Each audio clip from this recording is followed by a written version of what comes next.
Hello students, in this video we are going to discuss about the respiration, what respiration is and how does it takes place.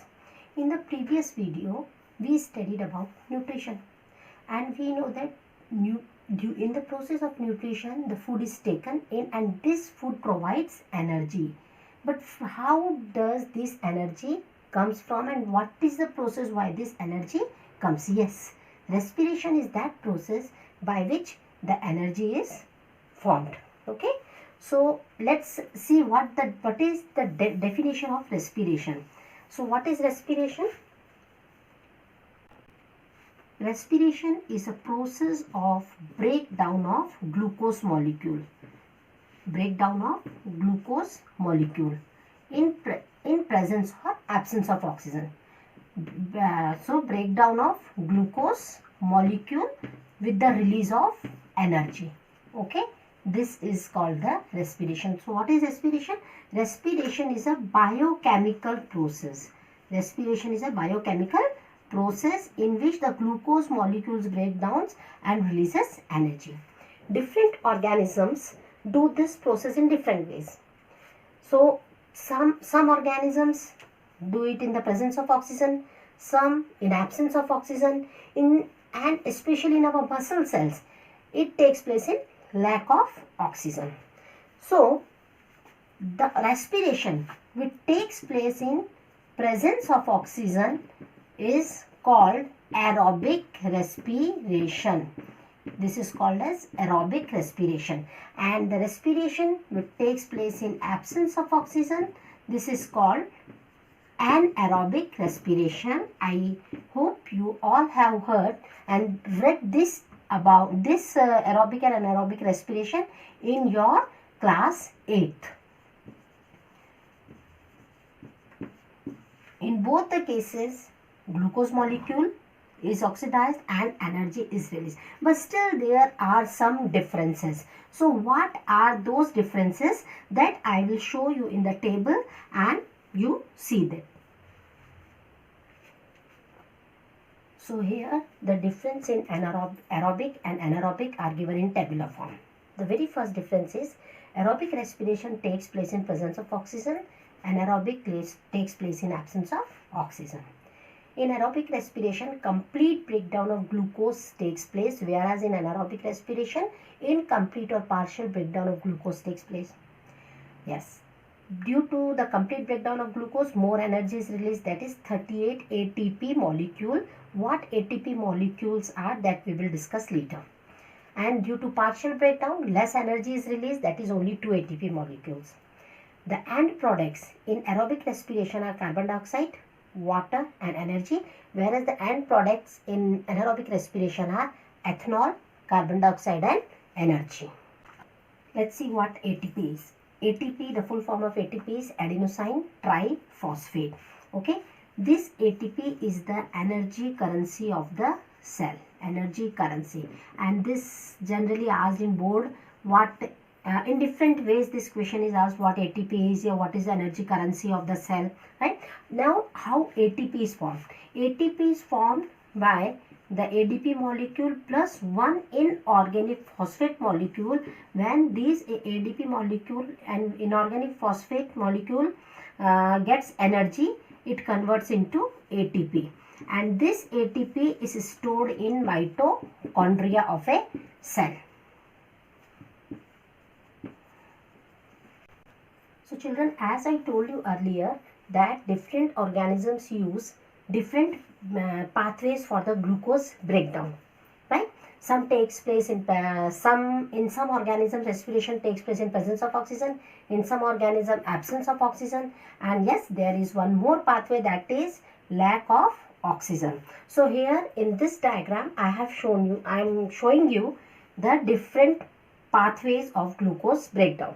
Now see here what happens. The one molecule of glucose, that is glucose is a 6 carbon molecule, in cytoplasm it converts into pyruvate. Pyruvate is 2 carbon molecule, right? Now this takes place, this whole process, glucose conversion of glucose to pyruvate, is common in all aerobic, anaerobic or lack of oxygen. Now this pyruvate in presence of oxygen converts to carbon dioxide, water and energy. This process takes place, that means because this is taking place in presence of oxygen, so it is aerobic respiration, and this aerobic respiration takes place in mitochondria. Now let's see what happens in absence of oxygen.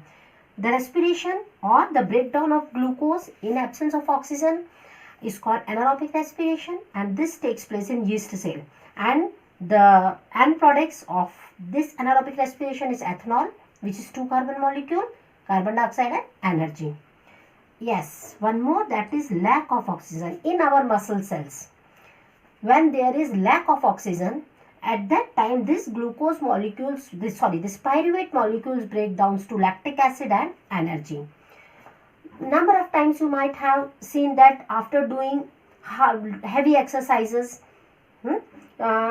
we get cramps in our muscles.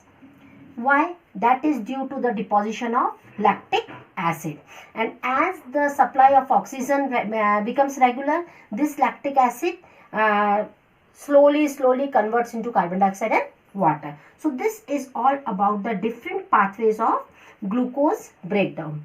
In our next module, we will study how respiration takes place in aquatic organisms and in human beings. I think this is enough for today's module. Thank you. Hello students. In this video, we are going to talk about the gases exchange in various organisms. As we know that respiratory system or the respiration is exchange or is a biochemical process, and it is always followed by gases exchange. Different animals have evolved different organs for the uptake of oxygen and getting rid of carbon dioxide in atmosphere. Let's talk about the aquatic animals. How aquatic animals, how gases exchange takes place. See, aquatic animals use oxygen dissolved in water. As the oxygen is less soluble in water, right? Oxygen is less soluble in water. We can say the amount of oxygen in water is very less, so the breathing rate of aquatic animals is faster, right? Why faster? Faster with comparison with whom? When we compare it with terrestrial animals, the aquatic animals breathe faster than them. Why? So that they can take more and more oxygen, as the amount of oxygen is very less in water. Okay. Now, how gases exchange takes place in water? What does fishes do? Fishes take water through their mouth. Okay.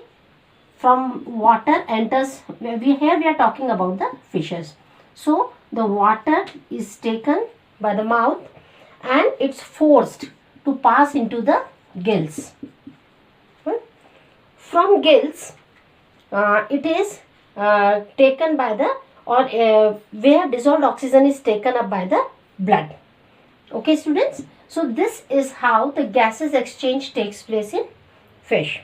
Different terrestrial organisms use different organs for the exchange of gases, but very important to note, the features of all respiratory surfaces are same, or we can say the features of respiratory surfaces are same in all organisms.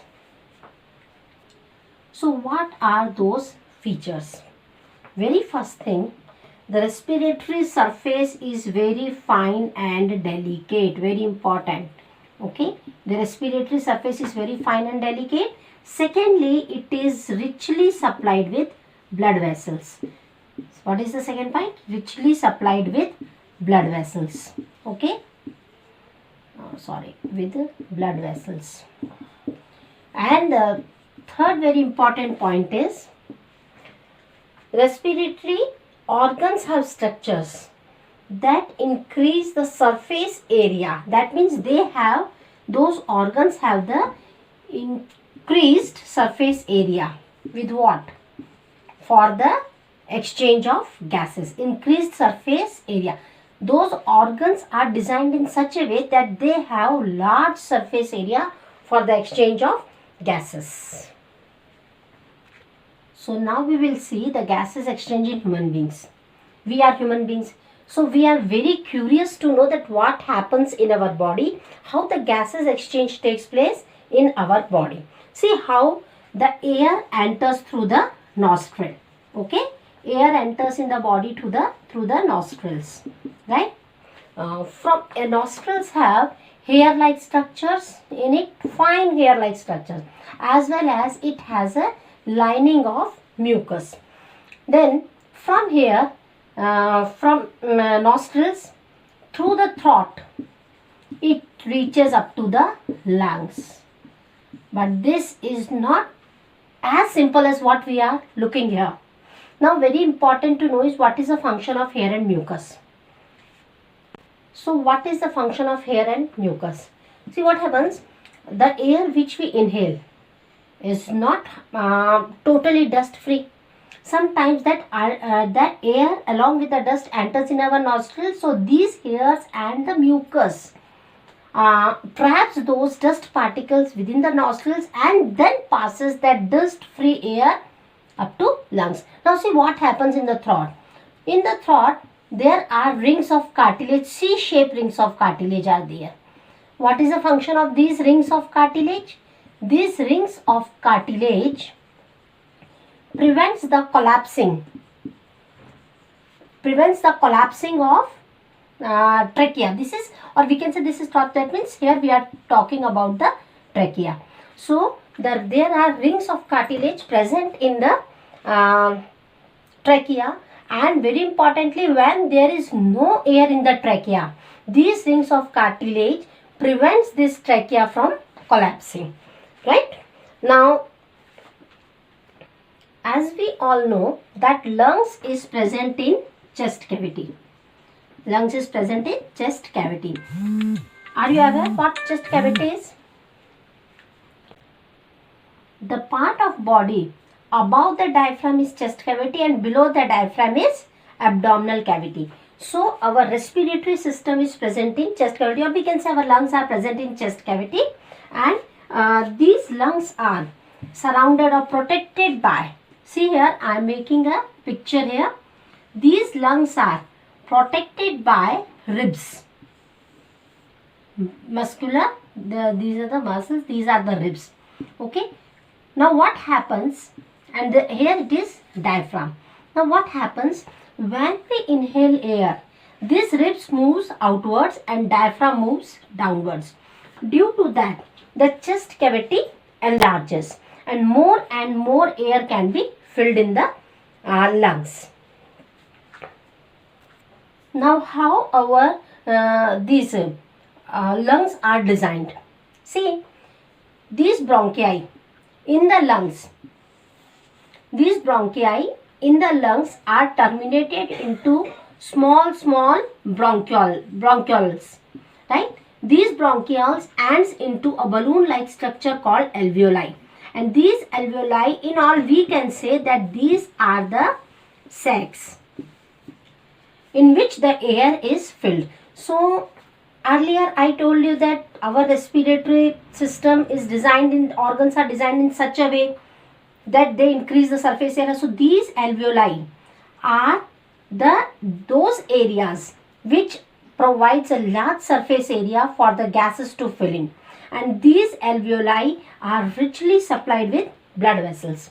These blood vessels bring carbon dioxide rich blood, blood rich in carbon dioxide, and this carbon dioxide is taken in by the alveoli and oxygen is taken by the blood from the alveoli. This is how the exchange of gases takes place in human beings. Very important to note, note that there is always a residual volume when there is exchange of oxygen and carbon dioxide, right? Always there is a residual volume during the breathing cycle. When air is taken in and let out, the lungs always contain some residual volume. Okay, do you understand what residual volume is? Residual volume of air is there. For what this residual volume? So that there is sufficient time for oxygen and carbon dioxide to be absorbed and released. So this is all about the exchange of gases in human beings and aquatic animals. Thank you.